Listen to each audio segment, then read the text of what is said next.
I just think players need to be careful. And, it was mutual. It was mutually disrespectful, but players need to be careful. It was. And to be fair, Jamie Foster you're cleverer than that, Jamie. You're not as stupid as other people who you may or may not have been tweeting. Just it didn't need. The first couple were funny, and then after a while, it was getting a bit too close. And I think with about 3 tweets and it got personal on both sides. To be honest.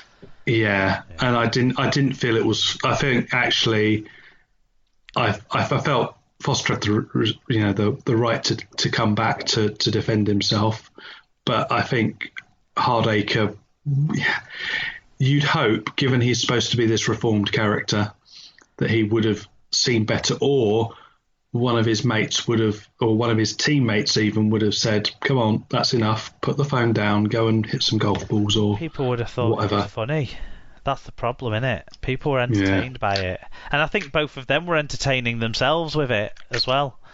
Anyway, it wasn't a great look, I don't think. But only one of them is, and was the key message from that person, only one of them is still a Super League player. So only one of them probably needs to be careful with the sort of language and aspersions they cast. Anyway, back to this game. I suppose we'll see who has the more successful livelihood in 15 years' time, and the more stable lifestyle. Let's suggest that one as a measure for that debate. What did Rich Wilkinson have to say? Rich Wilkinson would need to wait until I flicked back onto the thing because I was looking at some stats. Rich Wilkinson said, "Well, that was interesting. Leeds were horrible for most of that. However, I thought Hudds was short on the scoreboard for such a dominant first half. Great finish. Leeds need to be a lot better than that. Gale was outstanding in the last 20, marching on together." John Hamilton said, "Giants were so good for so much of that. Some of the defence was really impressive.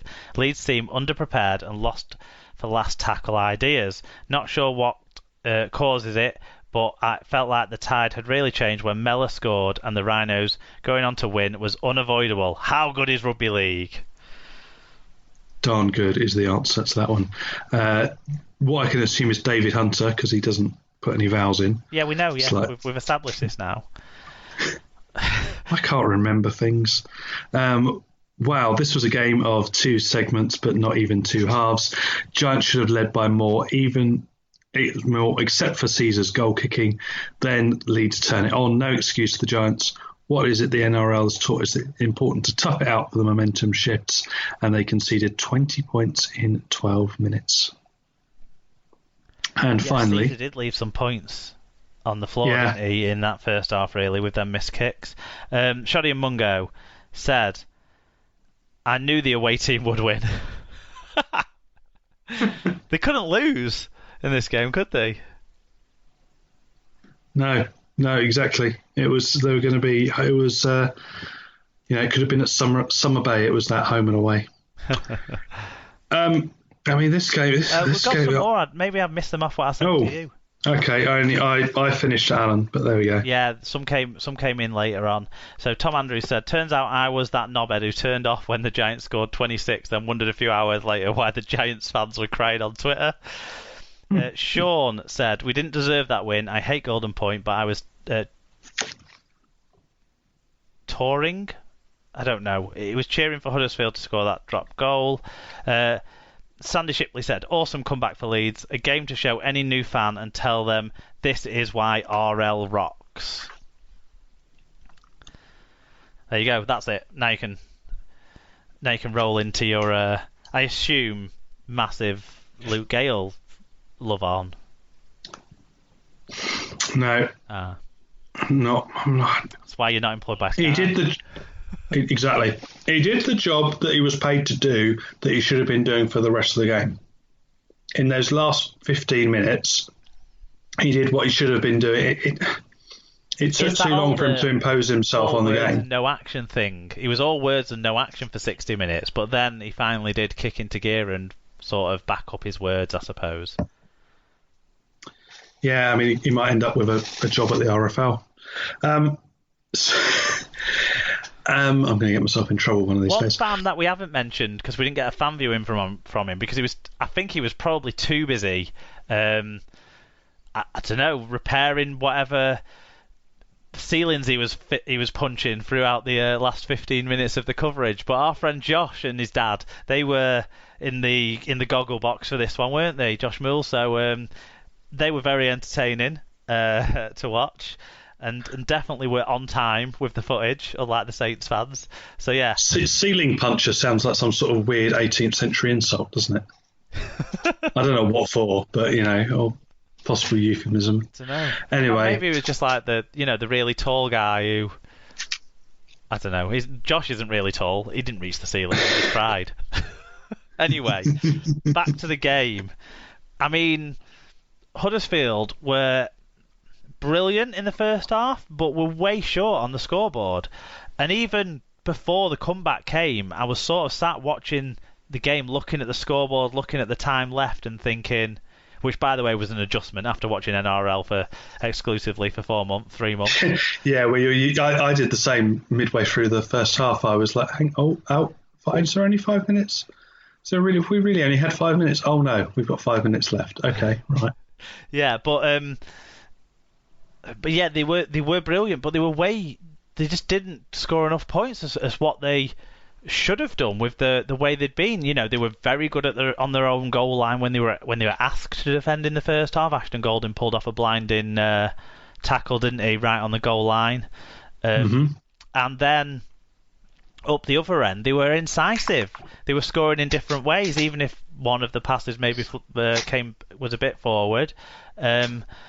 They were scoring in different ways. They were playing through different players. Gaskell was playing really well off the back of Caesar's control.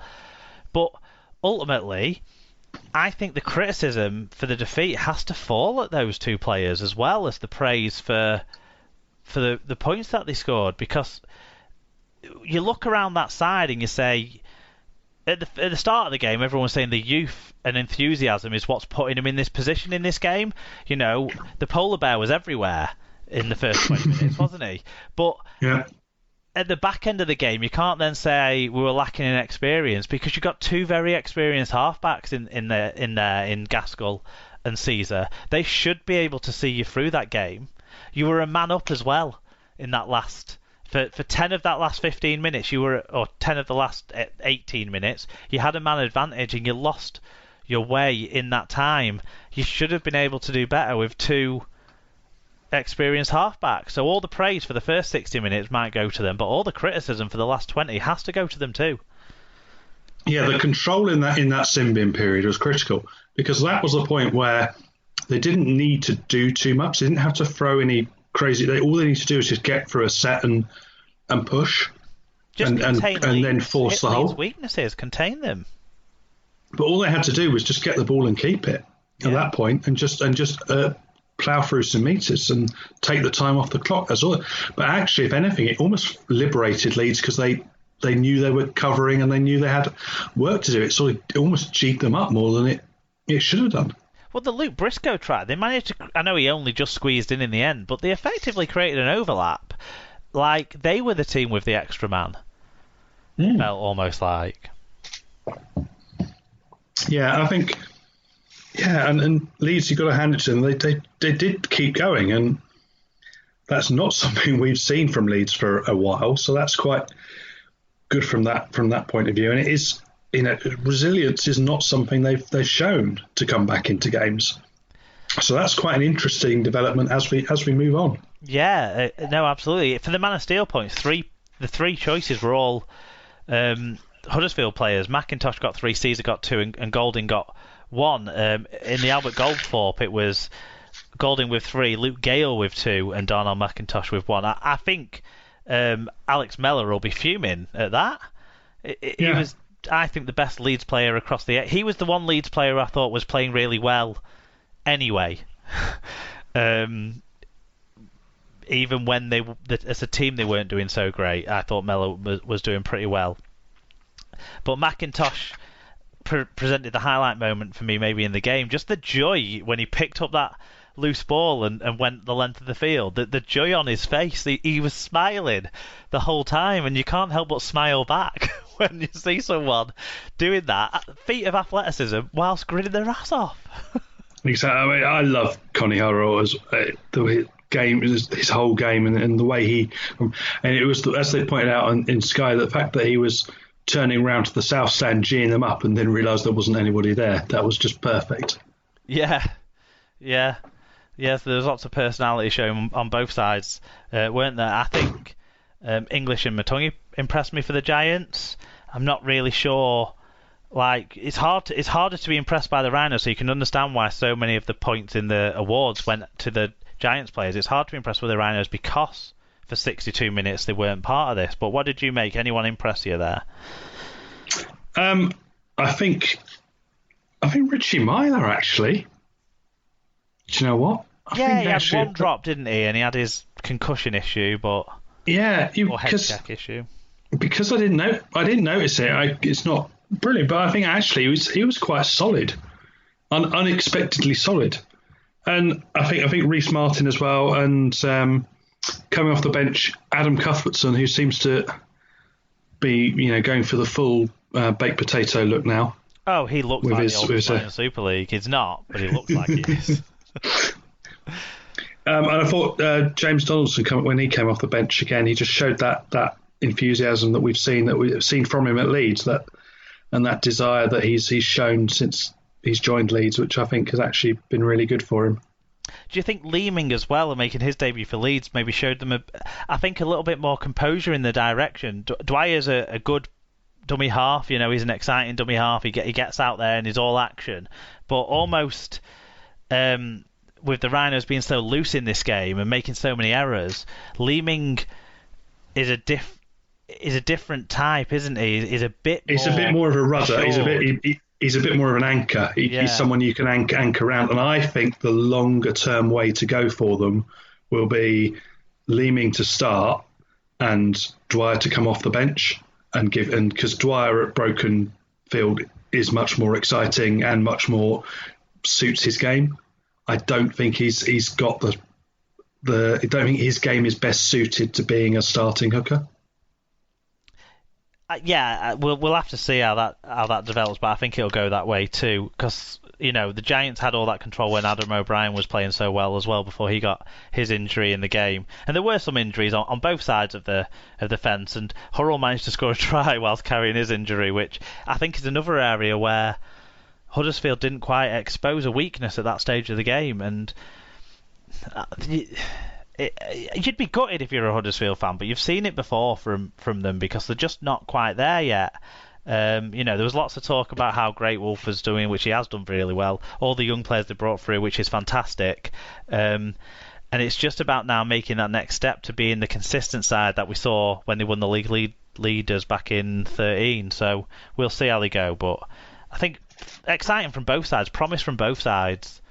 Yeah, I think so. I think there's a lot to build on both sides, and I think that'll be something we'll see going on. I think they'll both be in the conversation at the top for weeks to come. I think on that performance, but we shall see what other sides bring us. Yeah, because you can't exactly say when they play the better sides, because there were two top four sides going into this, and they remain. So do you want to take us through the standings?